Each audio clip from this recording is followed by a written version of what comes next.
Vamos lá, meus irmãos, vamos lá. Começando aqui nossa 10ª aula de Religiões Comparadas 1 e 2.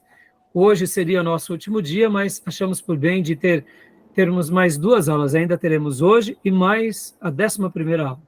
Como é costume, nossas aulas são gravadas para que os irmãos possam ruminar depois nessas matérias, voltar a refletir sobre os debates aqui, os livros, os temas pelos quais a gente está estudando, e é claro, aqueles que no futuro forem fazer essa matéria em EAD, tá bom? Já oramos, como é de costume, mais uma vez, graça e paz. Em graça e paz a todos. Graça e paz a todos, irmãos. Graça e paz a todos, boa noite. Boa noite, graça e paz. Vamos lá, meus irmãos. Hoje nós vamos concluir, né, os Testemunhos de Jeová, vamos trabalhar já sobre os Mórmons e depois iremos trabalhar também um pouquinho sobre os assuntos da congregação cristã. E na aula da semana que vem estaremos fazendo aqui apontamentos mais doutrinários, tirando mais dúvidas, esclarecendo, fazendo aquele momento de debate, não necessariamente um debate, mas questionamentos em classes, para nos aprofundarmos sobre os temas e as doutrinas, tá bom? E hoje nós vamos estar estudando e utilizando bastante o material do nosso querido professor Paulo Pescador, assim como também o material do livro-texto, pelo qual estamos estudando, que é do livro Seitas e Heresias, do Raimundo de Oliveira, tá bom? Meus irmãos, então, vamos lá. Como é hábito nosso, eu gosto sempre de iniciar uma aula lendo um texto bíblico. E eu quero ler aqui Atos 5:17. Atos 5:17.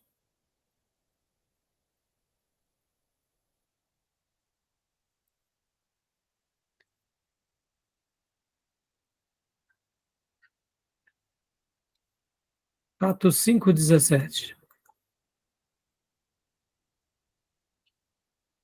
Todos acharam? Ok. Joia? Então vamos lá. Pode ler para nós, Júnior, por favor? E levantando-se o sumo sacerdote, e todos que estavam com ele, e eram eles da seita dos saduceus, encheram-se de inveja. Joia. Eu gostaria muito que você prestasse atenção que nessa porção aqui menciona uma palavra bem curiosa: levantando-se, porém, o sumo sacerdote e todos os que estavam com ele, isto é, a seita dos saduceus. Bom, o que é uma seita? Seria uma doutrina que se afasta da opinião geral, ou um conjunto dos indivíduos que a seguem, ou uma comunidade fechada, de cunho radical, uma facção, um partido. Mas é interessante que a palavra seita também, no original, no grego, ela pode ser traduzida por várias, como sinônimos de várias palavras, né? Seria a escolha, aquele que é escolhido, um grupo de homens escolhendo os seus próprios princípios, partido. Também ela pode ser interpretada como um ato de pregar,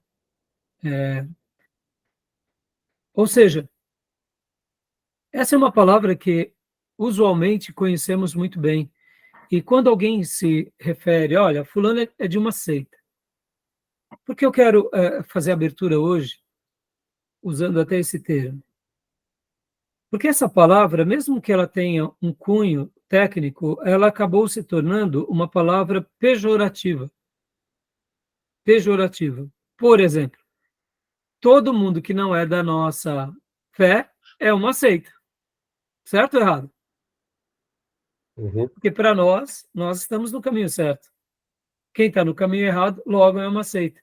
Então, dependendo de quem vê ou de quem fala, o outro sempre será uma seita.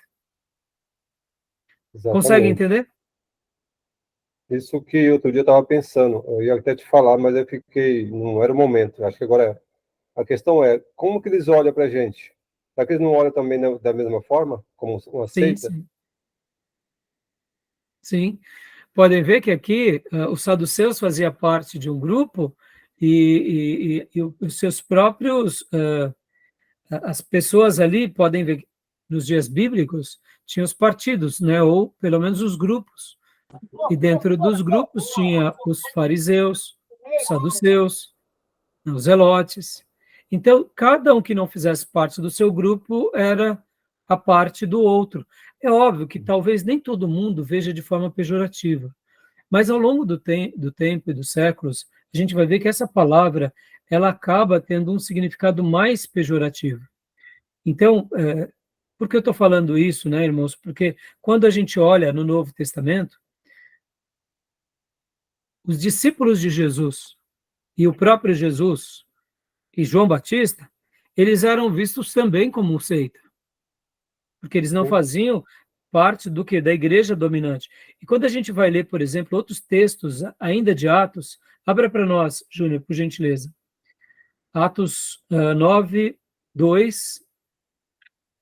Atos 9, 2. Uhum. E leia, por gentileza. E pediu-lhe cartas para Damasco, para a sinagoga, a fim de que, se encontrasse alguns daquela seita, quer homens, quer mulheres, os conduzisse preso a Jerusalém. Ou seja, Paulo estava chamando os cristãos de seita. Por quê? Porque aqui ele está escrevendo, aliás, está indo em nome do quê? Do colegiado dos fariseus, do time do Sinédrio, ele está indo contra aqueles pelo quais eles apelidavam o pessoal do caminho. Sim. Outro texto, Júnior, 15:5, por favor.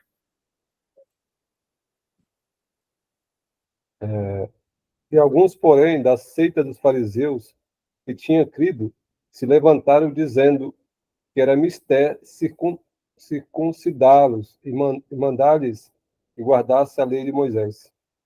Opa, perceba que agora a designação aqui está falando, inclusive, sobre o quê? A seita dos fariseus. Então, toda vez que eles tratavam da palavra seita também, eles estavam tratando como um sinônimo de grupo. Então, o grupo dos fariseus, o setor dos fariseus, ou a facção dos fariseus, seita dos saduceus, da seita do caminho. Num primeiro momento, não notamos um termo pejorativo, mas pela atitude de Paulo no versículo anterior, era um tom pejorativo. Vamos continuar lendo, tem mais um texto. Você leu 15:5, né? Uhum. Vamos agora para 24:5, Júnior.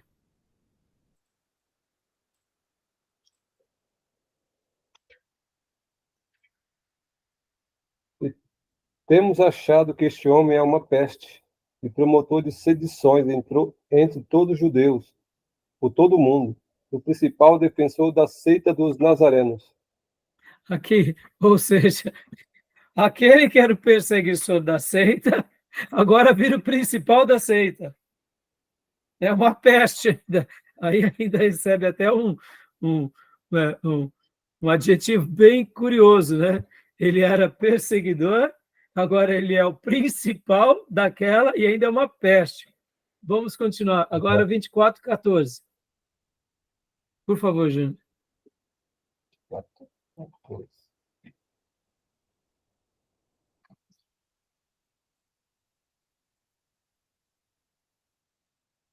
Mas confesso-te isto, que conforme aquele caminho que chamam seita, assim sirvo a Deus de nossos pais, tendo tudo quanto está escrito na lei e nos profetas. É Paulo, né, falando. Paulo falando. Então, agora, Paulo, ele agora é o 24:14, né? É. Então, agora você pode ver que ele mesmo vai se fazer como um defensor desse caminho. Ele vai fazer como... Ele não tem problema de se auto-identificar como alguém de uma seita na ótica do outro. Então, por que eu estou falando um pouco sobre isso, né, irmãos? Ao longo dos séculos, todo grupo dissidente, e aí os textos vão, viu? Se vocês forem ver, irmãos, temos outros textos, 26:5, também vai falar sobre seita, 28:22, também falando dessa seita, ou seja, a gente nota que não era uma palavra desconhecida, não era uma palavra apenas pejorativa, mas ela se torna. Qual é o problema? Quando a gente estuda religiões comparadas, segundo os especialistas, nós chamamos de religiões comparadas, porque de uma forma ou de outra, nós já não entramos na questão de tratarmos o outro como de forma pejorativa. Uhum.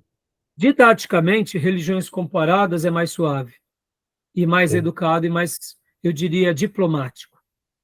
Na prática, é um grupo dissidente que não pensa como nós, ou que saiu dos nossos. É seita. O problema de usar seitas ou heresias é quando a gente vai para o lado pejorativo e para a ofensa. Ah, você é de uma seita. Então, esse que é o problema.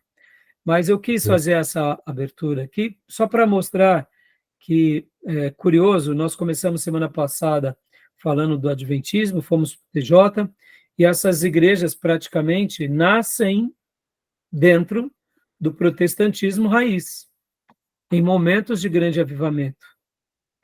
Então, nós jamais teremos o controle sobre as escolhas das pessoas, mas a gente vai saber que, infelizmente, isso pode acontecer. Hoje vamos falar sobre os Mormons, vamos ver a mesma coisa. Então, são grupos dissidentes, que não deixam de ser seitas, segundo a nossa avaliação.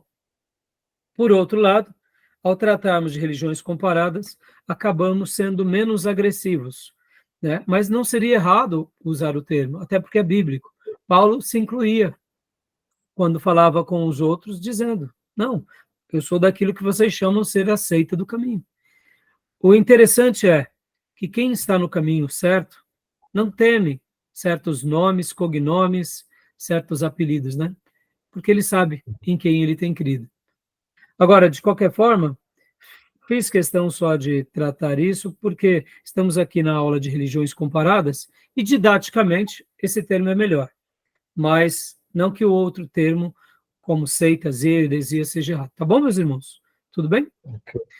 Você queria fazer mais algum comentário, Júnior? Era sobre isso que você ia comentar semanas atrás. Só isso mesmo. A Igreja Católica nos tem como seita também, né? Porque nós somos, eles entendem que são um grupo dissidente, porque eles se sentem que, como o mesmo, pegando o padrão do judaísmo, como aquele que é o majoritário, eles entendem que eles eram majoritário, tinha uma certa oficialidade reconhecida, e a dissidência cria-se seita, né? Como o evangélico, como o protestantismo, etc. Eles entendem isso. Entendem. E nós não devemos ficar assim, magoados, ofendidos, que nos chamaram de seita. Porque somos um grupo que acabamos fazendo parte desse outro grupo, decidimos, né? Não sei se seria essa palavra, decidimos, não sei se existe, mas é isso aí. Agora, olha só que paradoxo, né? Hoje em dia, já não é de hoje, já há algumas décadas, mas que o movimento ecumênico tem sido um movimento muito forte no mundo, que tem sido o quê? A unificação de todas as religiões. Eu diria que é muito melhor sermos chamados de seita do que ecumênicos, tá bom? Sim. Porque o ecumenismo, sim, é um problema. Por quê? Porque não tem como você querer agradar gregos e troianos, né? Então, nós devemos ter um diálogo muito harmonioso, respeitoso com qualquer religião, mas no momento que nós nos sentimos como também partes do todo, tem um grande problema, tá bom? Até porque, se tratando de um assunto que um dia vai ser um tema muito dominante, por quê? Porque o anticristo ele será um líder político e religioso, e ele praticamente unirá todas as religiões do mundo, é óbvio que nem todas, porque aqueles que conhecem a palavra não se deixarão ser levados, mas quem busca esse ecumenismo, com certeza, a pessoa do anticristo vai conseguir atraí-los, até porque ele será um ser poderoso, forte politicamente e muito forte espiritualmente, fazendo sinais, como a própria Escritura diz, fogo descendo dos céus. Logo, ele terá um poder sobrenatural de procedência do mal, do maligno. Por isso que o seu nome é o Anticristo. Então, quem busca o ecumenismo será alguém que já estará totalmente envolvido, né, nesse engodo, tá bom? Então vamos lá, meus irmãos, vamos para o material? Vamos lá? Né? Vamos pegar aqui a apostila do professor Paulo Pescador, porque a apostila dele vai trabalhar sobre as questões doutrinárias, porque na semana passada nós paramos nas doutrinas, não foi isso? Sim. Joia. Sobre as doutrinas dos adventistas, vocês querem gastar algum tempo? Tem alguma dúvida? Sobre a questão, por exemplo, do advento, que eles tanto prezam, é claro que agora eles já não mais usam, né, os princípios dos seus fundadores, mas usam uma nova releitura da volta de Jesus. Então, percebam, todo grupo cristão sempre vai falar da volta de Jesus, porque esse é um assunto bíblico.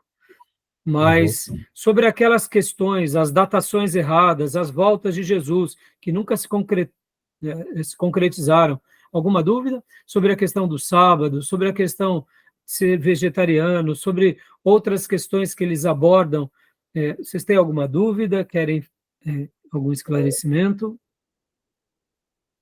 Gostariam de... Eu não tenho, não, porque convivo já com muito tempo com esses grupos aí, já nós sabemos como eles lidam com esses dogmas deles aí. Tranquilo. Joia. Tomé, irmã Cleusa? Não, pastor. Oi, pastor. Eu perguntei se vocês têm alguma dúvida do adventismo, irmã, que vocês gostariam de tirar, né, que ficou da aula passada.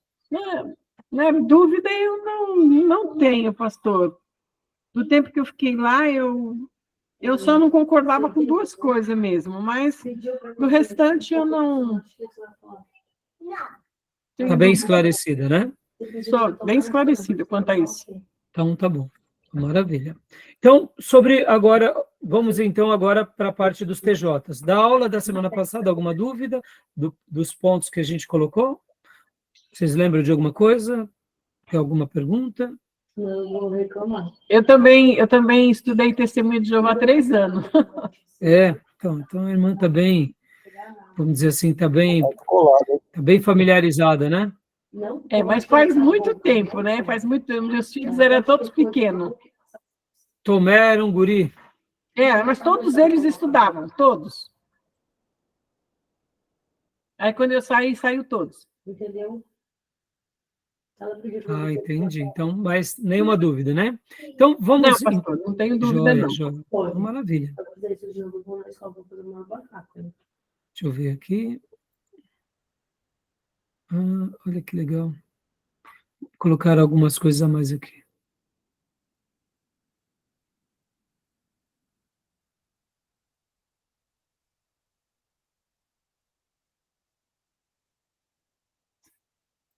Joia.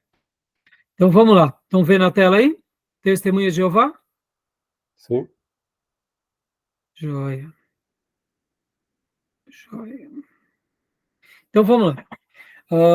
Deixa eu fazer uma pergunta aqui. Olha que interessante. Né? Só fazendo uma retrospectiva. A gente vai ler um pouco. Aqui ele vai dar uma breve recapitulação, né, do assunto. Mas, olha que interessante. Os Testemunhas de Jeová se consideram uma religião cristã. Interessante, não?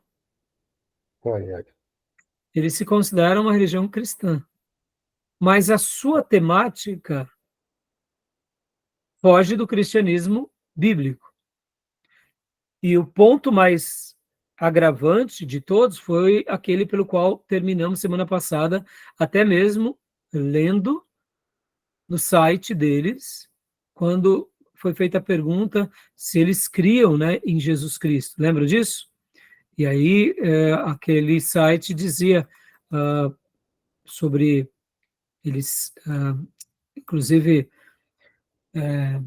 sobre a cristologia, no que eles criam? Aí eles dizem, né, no site deles, que é o www.jw.org, Testemunha de Jeová, pergunta frequente: acreditam em Jesus? E aí vem a resposta: sim, nós acreditamos em Jesus, que disse: eu sou o caminho, a verdade e a vida. Ninguém vê ao Pai senão por mim. João 14,6. Temos fé de que Jesus deixou o céu para vir à terra e sacrificar sua vida humana perfeita para nos resgatar. Mateus 20:28.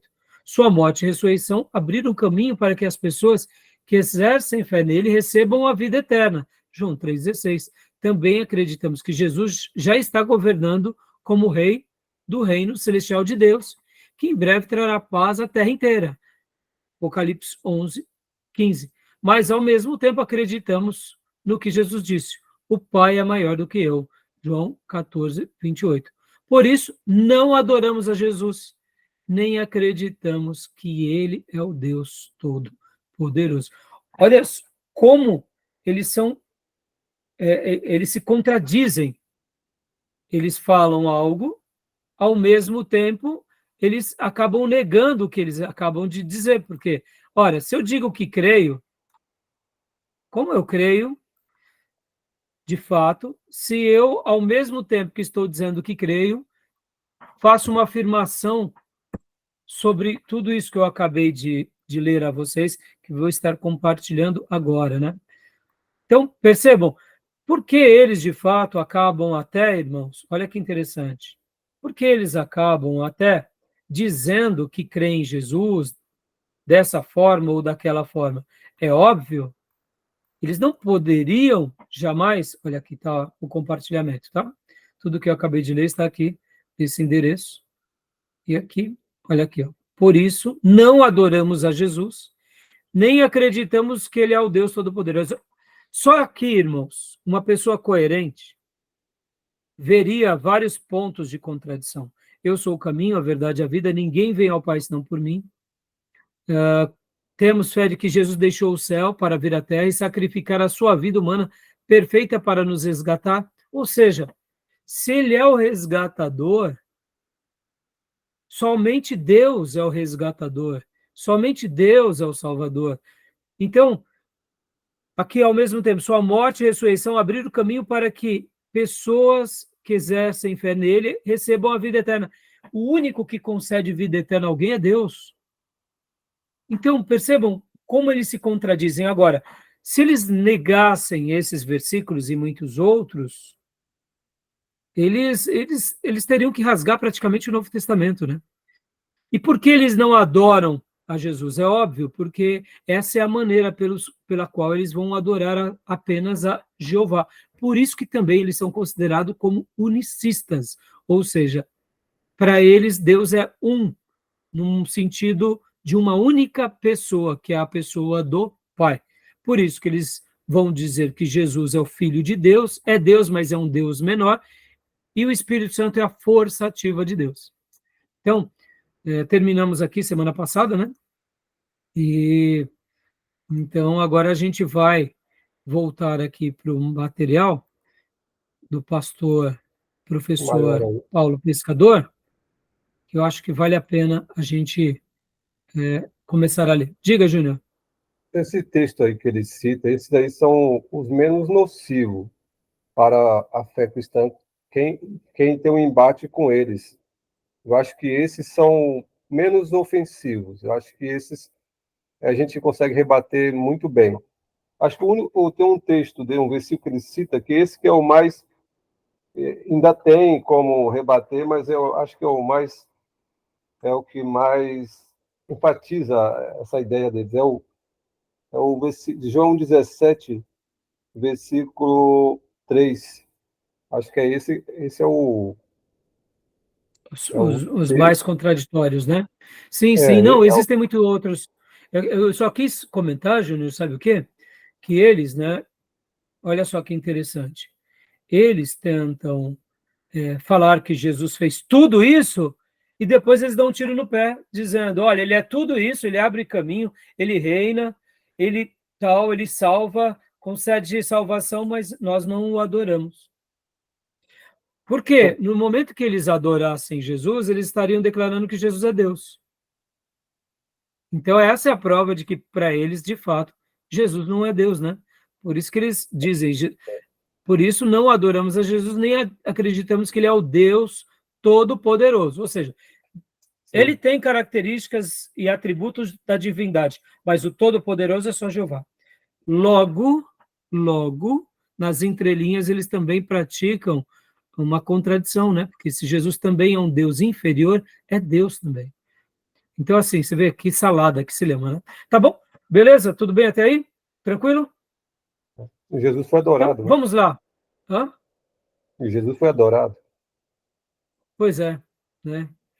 Se o mandamento diz, que o próprio judeu dizia que era uma blasfema, um ser humano ser adorado e não a Deus, porque Jesus, judeu, conhecedor do mandamento, Jesus falou, opa, não adore, não me adore porque eu não sou Deus.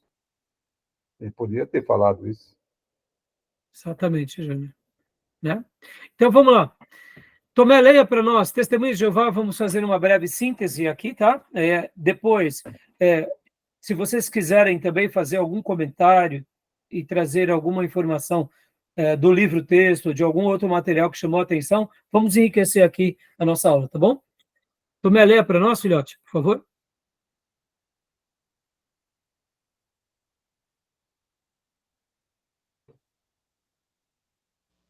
Só um minutinho, pastor. Joia.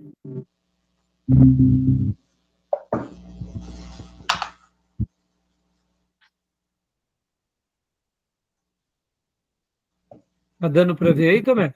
Agora tá dando.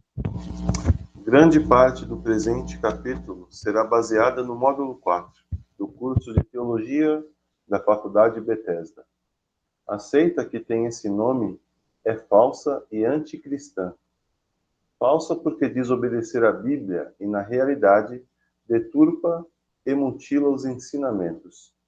É anticristã porque, além de negar a divindade de Cristo, nega também as doutrinas básicas do cristianismo.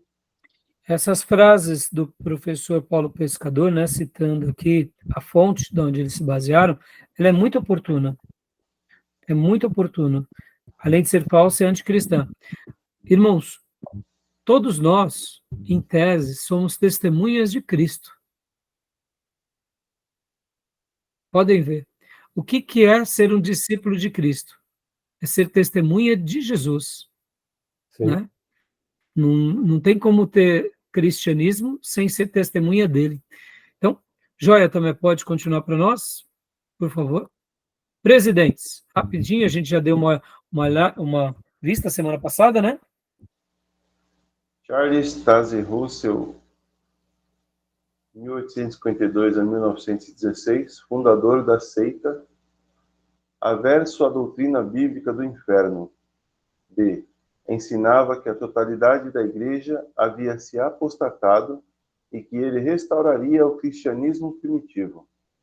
C. Vida autoritária e imoral. D. Ensinava que Jesus havia voltado em 1874 e 40 anos depois, ou seja, em 1914, tudo seria destruído. Os judeus repatriados e o milênio seria implantado na Terra. O ano de 1914 chegou e nada do que foi profetizado ocorreu. Russell escreveu vários artigos se justificando, entretanto, houve um grande desapontamento por parte dos estudantes da Bíblia, que se desligaram do grupo. 2 anos após a profecia da volta de Cristo, Russell veio a falecer. Deixa eu fazer aqui até um outro resumo. Boa noite, Gil. Graça e paz, filhote.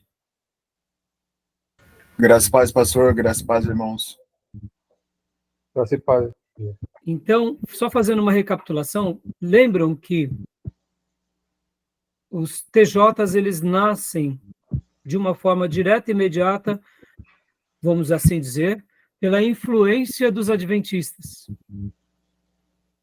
Vocês vão se recordar de uma coisa bem interessante.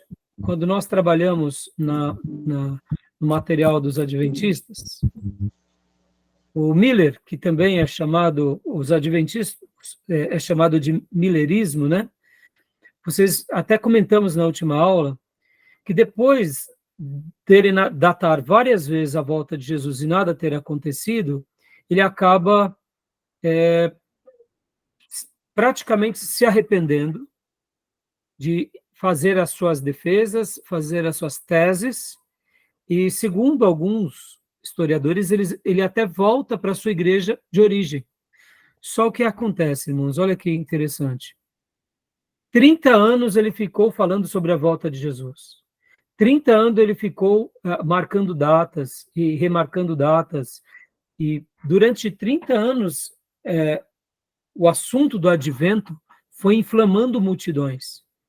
Mesmo que ele tenha tido um posicionamento nobre, que errei, não deveria ter datado, o negócio já estava feito. E aí, os sucessores dele, aí principalmente Ellen White, continuam no adventismo, continuam nas revelações, e aí Russell, como nós até vimos na última aula, ele, aí depois, né, do adventismo, vem quem? Os próprios russelitas, né? Porque eles têm um início, num primeiro momento, de influências dos adventistas, e é bem interessante que aqui é um ponto de tensão bem curioso que eu queria destacar com vocês, que está aqui, ó. O nosso irmão Tomé acabou de ler. O grande ponto de tensão dele, porque ele também era de uma igreja histórica, é a aversão à questão do inferno. Segundo alguns documentos, vão trazer que ele era presbiteriano. E como presbiteriano, vocês sabem que uma das coisas que se prega e se ensina é a questão das doutrinas da eleição e predestinação. Ele não conseguia entender como um Deus bondoso poderia mandar pessoas para o inferno. Então, dentro da crise que ele passa, que é uma crise doutrinária, alguns vão dizer que ele chega quase a se tornar um cético. Então, ele, tendo o contato com o pessoal dos adventistas, e principalmente o advento, e aí ele se envereda agora para um outro caminho, aqui essa questão doutrinária foi uma questão que também levou ele a desbravar essa nova religião. Pode ver que os testemunhos de Jeová, se uma coisa eles dizem é que o inferno não existe. E para resolver essa questão do céu, eles vão dizer que o paraíso é aqui na terra mesmo. E uma outra coisa que é muito curiosa também, dentro da complexidade dos TJs, é que eles tentam fazer uma mistura entre ciência e fé. Então, por exemplo, né, olha que interessante, quando, segundo alguns materiais dos adventistas, eles vão dizer que quando Deus cria tudo em 7 dias, eles também não vão defender o criacionismo. Eles vão defender uma mistura entre a ciência e o poder de Deus, dando aquela ideia que não são 7 dias, são 7 períodos de tempo. E já que eles gostam de estudar, olha que interessante, eles têm essa declaração, né, de se sentirem que são estudiosos, mas, ao mesmo tempo, eles acabam se equivocando, porque eles estudam, sim, mas as fontes são erradas. Eles fazem uma mistura de ciência e religião, sendo que acabam seguindo não simplesmente a Bíblia, acabam não seguindo nem a ciência, mas é uma mistura, né? E podem ver que dentro vamos assim dizer, dentro das doutrinas deles, eles não seguem apenas a Bíblia, mesmo a Bíblia do Novo Mundo. Eles têm outros livros doutrinários que são as bases de toda a doutrina deles, se assemelhando ao adventismo, se assemelhando aos mormons, se assemelhando também, né, a qualquer outra seita, ou até mesmo o catolicismo. O catolicismo não tem declaradamente um livro doutrinário, mas tem a tradição cristã e a dogmática cristã como o seu outro material que eles se fundamentam em toda a sua construção doutrinária. Ou seja, irmãos, podem ver, vai ser com muita exceção que um grupo só vai usar a Bíblia, pela Bíblia. E quando isso acontecer e eles forem sectários, é porque a exegese dele, ou a hermenêutica deles ainda é uma hermenêutica, eu diria, falha, ou ainda eles estarão seguindo o quê? O líder com as suas revelações e com as suas profecias. Podem ver que os Mormons, eles têm também os livros doutrinários, ou seja, todos eles se assemelham, né? Por isso que a questão do inferno foi o gatilho principal sobre essa questão da mudança dele, da ruptura, porque ele não entendia como Deus, sendo bom, pode lançar alguém no inferno, ou, segundo as linhas calvinistas, escolhe alguém para o inferno. Eu não gosto desse termo, tá, irmãos?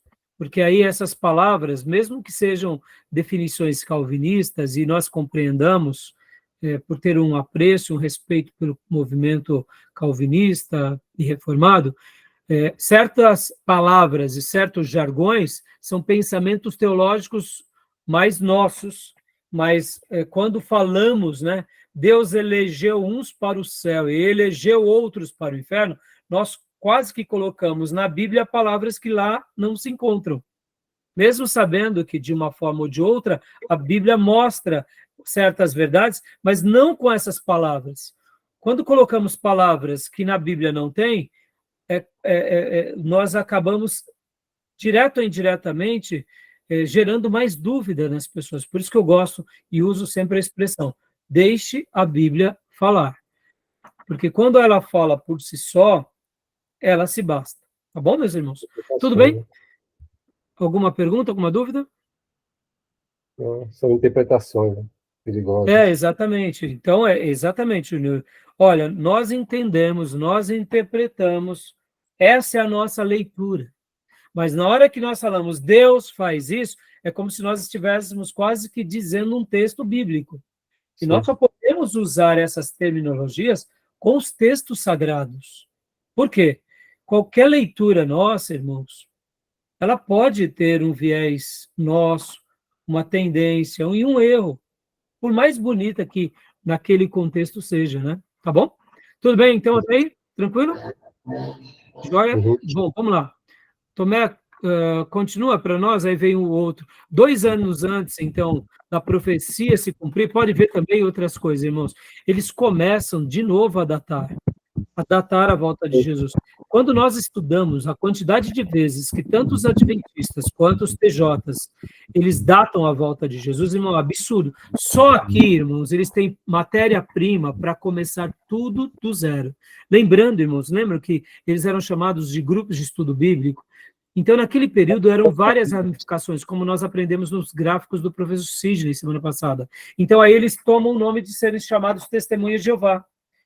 Né? E aí, por quê? Porque eles vão dizer que o nome de Deus é Jeová, e eles são as testemunhas, ou seja, eles são os representantes legais desse Deus verdadeiro na Terra. E aí onde nasce, né, no caso, essa religião. Né? Então, Joseph Franklin Rutherford.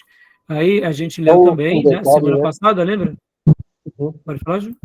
Só um detalhe, que o grupo que houve uma dissidência e criou o grupo a partir de 1981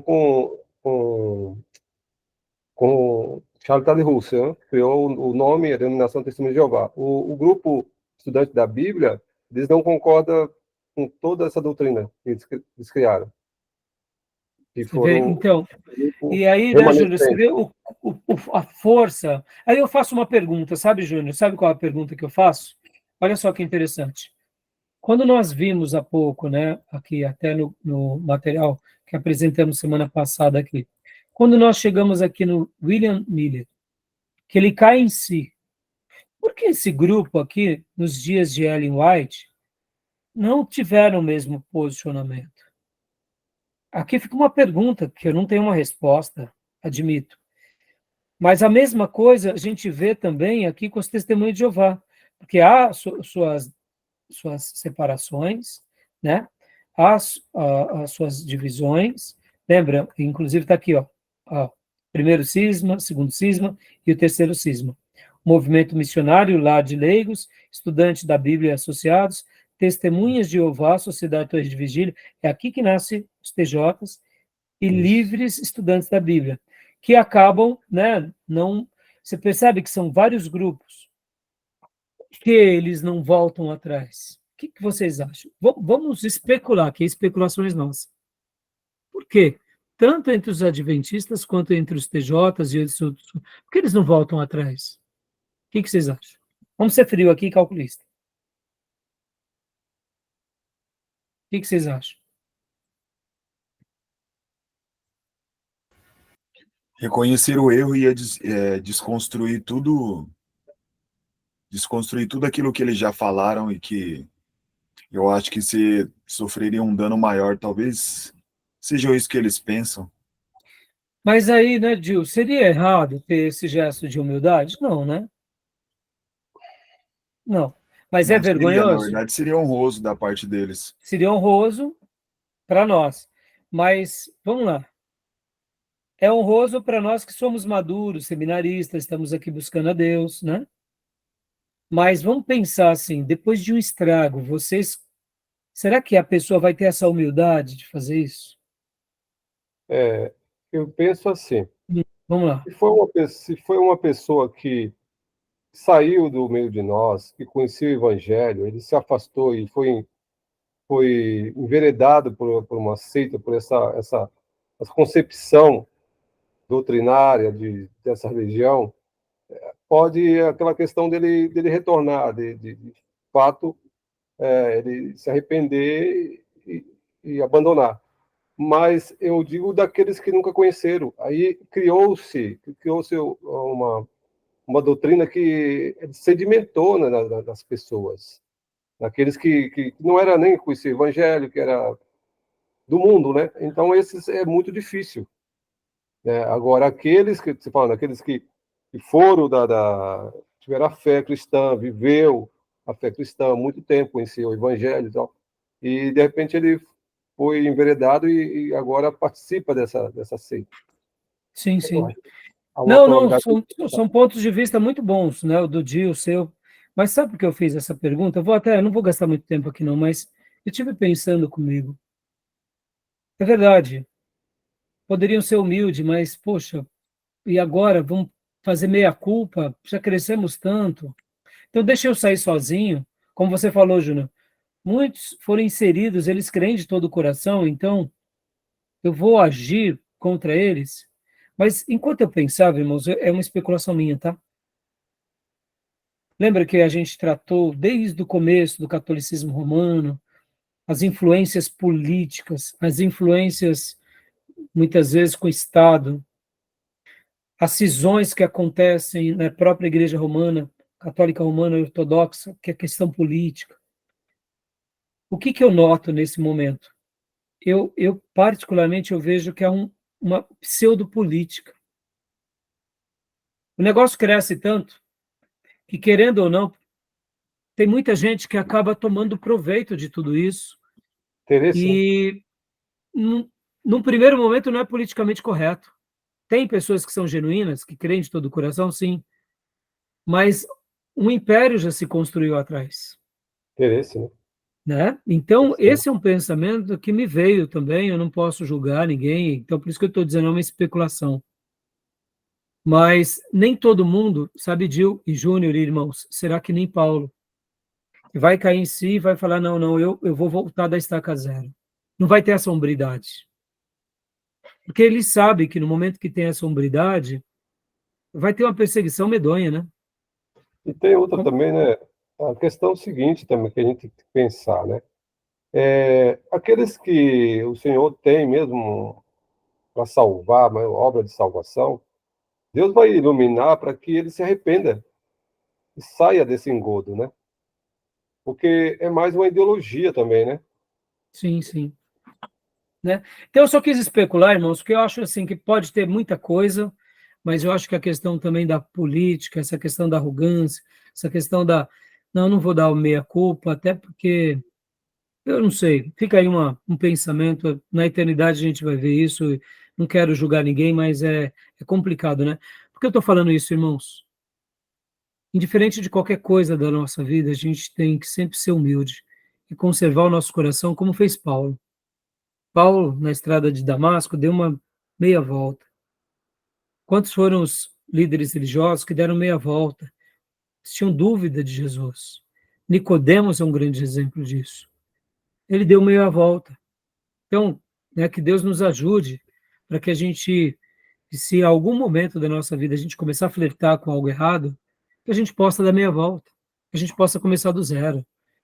Porque mesmo que haja um império ao nosso lado, ou que esteja, né, nós estejamos inseridos nesse contexto, o que importa tudo isso diante da nossa vida com Deus e da nossa salvação? O mais importante para nós é a nossa salvação.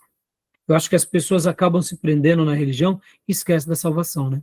Tá bom? Só quis fazer um comentário, porque eu tive pensando e quis agregar. Bom, rapidamente, Tomé, vamos lá. José Franklin Rutherford, vamos lá para a gente ir lá para os pontos doutrinários, que hoje a gente ficou de trabalhar mais nas doutrinas. Graça e paz, mas graça e paz, Wesley. Graças a Deus, Alto, boa noite. Graças e paz, irmãos. Amém. Pode ler, Tomé. O grupo adotou o nome de Testemunhas de Jeová, em 1931, baseado em Isaías 43:10. B. Deu grande impulso ao crescimento das Testemunhas de Jeová por meio de distribuição de livros e revistas. C. Remarcou a data do juízo para o ano de 1918, o que também não ocorreu. D. Alterou essa data para 1925, conforme se pode verificar no livro Milhões que Agora Vivem Jamais Morrerão, 1923, em português, no qual ele afirma que os patriarcas Abraão, Isaque e Jacó e muitos outros fiéis, o Antigo Testamento ressuscitaria nesse ano, profetizado por ele. Para recepcionar os patriarcas, ele comprou uma enorme mansão em San Diego, Califórnia, chamada de Bet Sarim, que significa Casa dos Príncipes. Foi ele quem dividiu as Testemunhas de Jeová em duas classes: os 144.000 que reinariam com Cristo e a grande multidão, que habitaria para sempre no paraíso na terra. Morreu com 72 anos de idade na mansão que havia comprado para receber os patriarcas que não ressuscitaram em 1925. Ou seja, tantos erros, mas você entende quando eu falo a questão política, irmãos? Tantos erros doutrinários, tantos erros teológicos, em cada erro eles tentam remanejar, reconstruir, e aí vai. Então, continua lendo. Alguma dúvida, alguma pergunta? A gente já viu isso na aula passada, né, irmãos? Sim. Uma coisa importante também, irmãos, porque eles usam o artifício de revistas, né? Pode ver que eles têm duas revistas, Sentinela e Despertai. Cada uma delas sai as impressões quinzenais. Logo, por mês eles têm 4 edições. E os temas dessas revistas geralmente são temas de cunho muito corriqueiro, pessoal, dinâmico, alguns doutrinários. Então, é uma maneira em que eles vão evangelizando as pessoas por meio desse material. Ou seja, a pessoa lê um livro doutrinário deles, num primeiro momento vai ter objeção. Mas uma revista que fala sobre educação de filhos, que fala sobre respeito ao idoso, ou que fala sobre saúde, é interessante.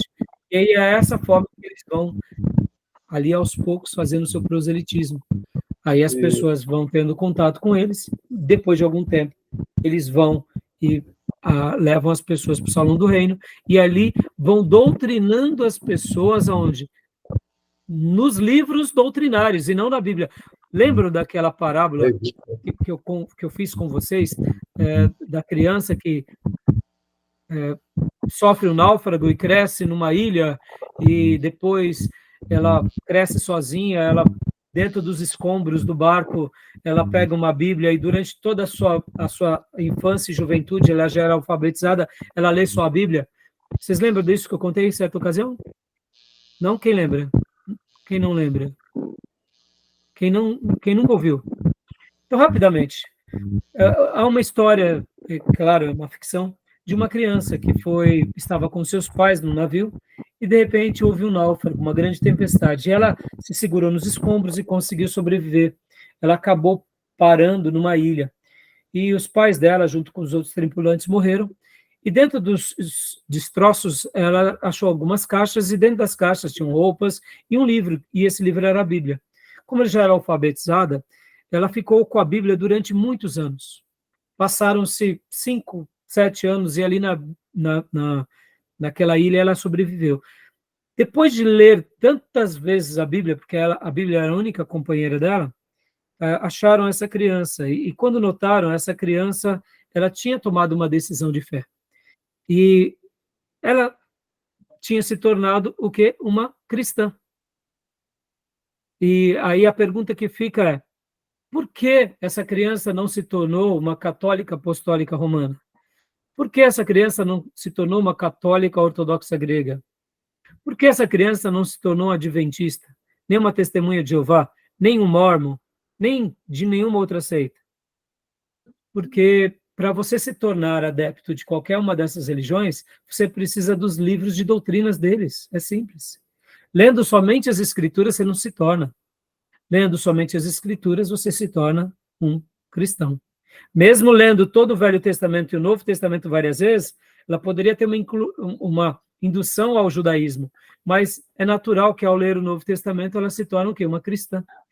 Então, essa analogia, uma história, uma ficção, mas ela representa muito bem a verdade do que a Bíblia representa na nossa vida. Podem ver. Ele cria casas para Abraão, fala que Abraão e os patriarcas vão ressuscitar e vão governar, não acontece, é a volta de Jesus, é tanta coisa e nada acontece, é os 144 mil, que eram num primeiro momento só os 144 mil, mas agora já não é mais só os 144 mil, porque agora já tem um número muito grande de discípulos, logo eles precisam de mais gente, ou seja, eles não param, né? Então, é só para a gente refrescar aqui a memória, né? Continua para nós, Tomé, por favor, e aqui a gente já vai logo depois desse para a doutrina, vamos lá. Nathan Home Knorr, 1905 a 1977. Como seus antecessores, ele também alterou o dia da volta de Cristo, que passou a ser esperada para o ano de 1975. Este ano chegou, bem como o fracasso de sua profecia, resultando em desilusão e desistência de muitos dentro do movimento. Mais uma vez, né? Não precisamos repetir. Continua para nós? Frederic Franz, 1893 a 1992, dizia que todos os que nasceram em 1914 viriam o fim do sistema de coisas e a vinda do Armagedon. No ano de 1994, mais uma vez, o canal de comunicação de Jeová falhou. Franz morreu sem presenciar o fracasso de sua profecia, em 22 de dezembro de 1992. Ou seja, meus irmãos, sempre a mesma coisa. Por favor, também. Milton George Herschel, 1920 a 2003, sua gestão também foi marcada por mudanças doutrinárias, como, por exemplo, o conceito de serviço militar e a geração de 1914. John Alden Adams, atual presidente. O profeta que profetizar paz, somente quando se cumprir a palavra deste profeta, é que será conhecido como aquele a quem o Senhor, na verdade, enviou. Jeremias 28, 9. A principal marca de um falso profeta é que suas profecias não se cumprem. Ótimo. Então, meus irmãos, por isso que nós classificamos tanto adventismos quanto os russelitas, eles, infelizmente, são falsos profetas. Ponto passivo. Não se cumprem suas profecias. Não temos o que falar. E aí, sobre as doutrinas, leia para nós, Gil. Vamos lá para as doutrinas. A base doutrinária da seita das testemunhas, que isso é o que importa para nós hoje, né? Vamos lá. Ok. A base doutrinária da seita das Testemunhas de Jeová são os escritos dos seus líderes, principalmente os presidentes. Suas inúmeras diferenças com o cristianismo primitivo são patentes em todas as suas obras. Portanto, a maneira mais fácil de conhecer o sistema doutrinário das Testemunhas de Jeová é mostrar as suas diferenças com o ensino apostólico. Suas negações doutrinárias afastam qualquer ideia de que elas façam parte do corpo visível de Cristo na Terra. Por meio de suas negações, podemos averiguar seu corpo doutrinário. Ou seja, irmãos, tudo que é base das doutrinas deles estão aqui. Ponto. Os líderes deles que determinam. É quase que uma infabilidade papal. Ou seja, eles recebem uma profecia, recebem uma revelação, divulgam e o povo segue, cegamente. Torre de vigia, né? Chamado corpo governante. Exatamente, o corpo governante. Entre outras palavras, é um corpo de profetas, ou vamos colocar a definição correta, baseada nos textos de Jeremias 28:9, Ezequiel 33:33. Falsos profetas, né? Sim, e outra coisa, viu? Todas essas revistas deles que fizeram essas previsões, elas são materiais, são documentos que depõem contra eles. Porque os pesquisadores, os estudiosos dessa seita, utiliza dessas obras que têm guardado esse documento para mostrar para ele, olha aqui, vocês fizeram essas previsões e elas não aconteceram. Então, essas próprias livros e textos dogmáticos deles que colocam essas previsões que não aconteceram, elas depõem contra a própria doutrina, contra a fé. Exatamente, Júnior, bem colocado. Ou seja, é tão evidente isso, né, Júnior? É tão evidente, só não enxerga quem não quer, né? Então, continua para nós, Gil, por gentileza. Ok. As testemunhas de Jeová se submetem a um grupo seleto de líderes que, segundo eles, recebem a orientação e a direção teocrática, governo de Deus, e se autodenominam como sendo uma organização teocrática, regida do alto divino para baixo. Dá uma pausa aqui, Gil. Percebam, irmãos, que terminologias bonitas não querem dizer muita coisa. É teocrático, mas é segundo o que Deus fala com os líderes, não segundo o que está na Bíblia. Porque se você pegar todos os livros doutrinários deles, que são vários, a gente vai ver aqui, e jogar fora, e deixar só a Bíblia deles, mesmo alterada, mesmo assim eles não vão conseguir construir nem 10% de todas as heresias dele. Porque para se construir todo esse conglomerado de heresia, precisam de muitos outros textos para negar o texto sagrado.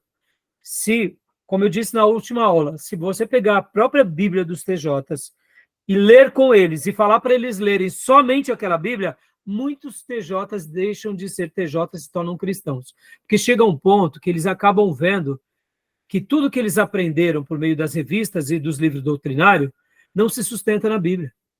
É interessante, né? Então, continua, Gil, por favor, a liderança. Ok. A liderança das Testemunhas de Jeová conseguiu inculcar na mente de seus seguidores que eles são os únicos representantes de Deus na Terra. Interpretando o texto de Mateus 24:45, que diz: Quem é, pois, o servo fiel e prudente, a quem o Senhor confiou os seus conservos para dar-lhes o sustento ao seu tempo? E Lucas 12:42. O corpo governante afirma que eles são os remanescentes do escravo fiel e discreto, da qual falou Jesus. Assim, esse grupo seleto seria o porta-voz único do canal de comunicação entre Jeová e o homem. Olha só, irmãos, esse ponto aqui, prestem bastante atenção nessa declaração, os únicos representantes de Deus na Terra. Irmãos, diante dessa afirmação, somente essa afirmação já nos dá medo e temor. todo aquele que se sente único, exclusivo, especial, em detrimento do outro, já está seguindo um engodo. Porque, irmãos, Deus, ele faz obras que nós não compreendemos. E por isso que aí eu amo o pensamento de Martin Lloyd Jones, que diz que quando nós conhecemos a história do povo de Deus, a história da igreja, nós dificilmente pecaremos. Porque, irmãos, Deus salvou um padre, que é Lutero, e fez dele uma reforma. Havia pré-reformadores dentro da Igreja Católica. Ou seja, essa vanglória, essa autovalorização, ela é perigosa, danosa, para não dizer diabólica. Nós temos uma leitura, mas nós não somos a única leitura. Quando Abraão, como aprendemos em missões, vai para Canaã, ele dedica a Melquisedeque, que era rei de Salém, os seus dízimos. Ele havia misteriosamente alguém que seguia o Eterno e que tinha o nome de Melquisedeque. A Bíblia não fala muito sobre ele, mas a Bíblia deixa pistas de que Deus trabalha em corações. Não estamos autenticando as religiões, não é isso. Mas nós não estamos sendo os exclusivos da religião. Então, a gente tem que tomar muito cuidado. Hoje, nós estamos aqui no Brasil, num país, né, católico e protestante.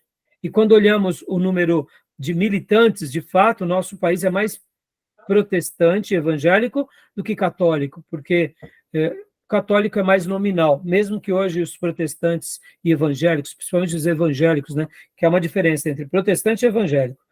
Protestante é mais os históricos, os ortodoxos, os conservadores, e os evangélicos é mais os mais neopentecostais e os grupos mais novos, né?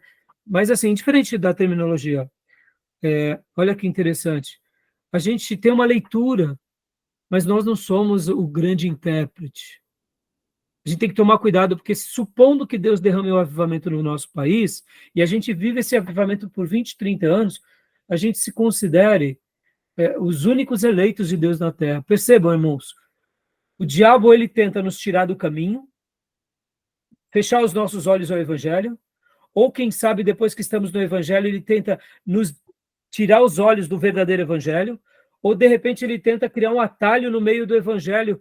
Perceba que o diabo vai militar contra nós o tempo todo, e essa é uma vaidade que eles carregam dentro dele, e parece que não, mas isso é uma força no coração de uma pessoa que está cega. Eu sou eleito. Isso é uma cegueira sem medida, né? Tá bom? E, Gil, para a gente encerrar esse ponto aqui, para o intervalo, leia para nós aqui, para a gente depois ir para as outras concepções. Diante da tamanha responsabilidade? Diante da tamanha responsabilidade, este canal de comunicação de Jeová afirmou que ninguém é capaz de conhecer a Bíblia sem a sua orientação.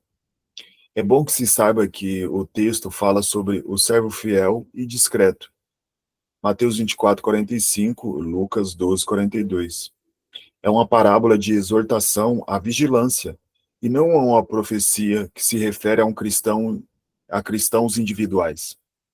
Não há uma organização. Aliás, Jesus fundou a igreja e morreu pela igreja, não por uma organização. Isso elimina totalmente qualquer pretensão do corpo governante. Para piorar ainda mais a situação, quando assim procedem, eliminam qualquer ajuda do Espírito Santo para lhes auxiliar a compreensão das Sagradas Escrituras. Consequentemente, ficam dependentes de um grupo de homens autoritários, que se colocam no lugar de Deus para governá-los e tomar decisões sobre as suas vidas e até a morte. Olha só, meus irmãos, então, teríamos também outras passagens bíblicas para desconstruir essa ideia. Lembro que quando os apóstolos falam para Jesus, né, que tinha um outro discípulo expulsando o demônio em nome de Jesus, e falaram para Jesus, impeça-o de fazê-lo. Jesus disse, não, aquele que não ajunta, espalha, ele está fazendo. O que Jesus estava ensinando ali? Existem meus servos que podem não estar aqui do meu lado, mas eles estão fazendo a obra minha ali. Percebam, basta ler a Bíblia. apenas a Bíblia. Esse grupo autoritário, eles têm essa vanglória de serem os intérpretes. E dessa forma eles se colocam sobre, e as pessoas se permitem. Como eu disse, irmãos, não vamos questionar o caráter da pessoa, porque, como o Tomé até citou semana passada, ela pode estar tendo uma fé genuína, mas de forma genuína e ingênua, errado, né? Ou seja, não vamos questionar o caráter da pessoa, mas ela se permitiu seguir aquilo. Por quê? Porque ela quis seguir aquilo. Foi influenciado? Foi. Né? Pode ver, essa questão da transfusão do sangue, a gente vai chegar lá, que eles hoje, né, não fazem, quando eles chegam no hospital, a primeira coisa que eles perguntam é, se é testemunha de Jeová? Por causa da questão do sangue, né? Isso foi colocado no meio do caminho. E por que as seitas, para a gente concluir, por que as seitas gostam de ser diferentes, irmãos? Por que elas gostam de criar coisas para mostrar nós somos especiais? O que vocês acham?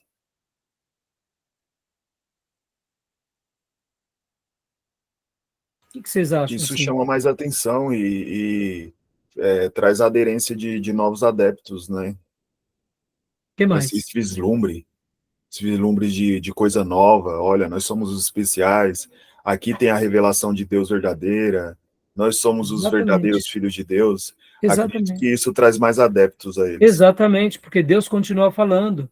Você traz um pseudo-espiritualismo. Não, o nosso líder recebeu essa revelação. Então, assim, percebam que são maneiras tão cegas, né? Mas as pessoas se permitem. Por quê? Porque não vão à Bíblia.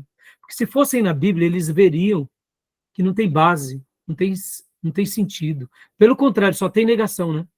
Tá bom, meus irmãos? Vamos para o nosso intervalo? Mais alguma pergunta? Eles são rigorosos também, viu? Como eu te falei, quem está lá na seita, você tem aquela do escravo fiel e discreto, né?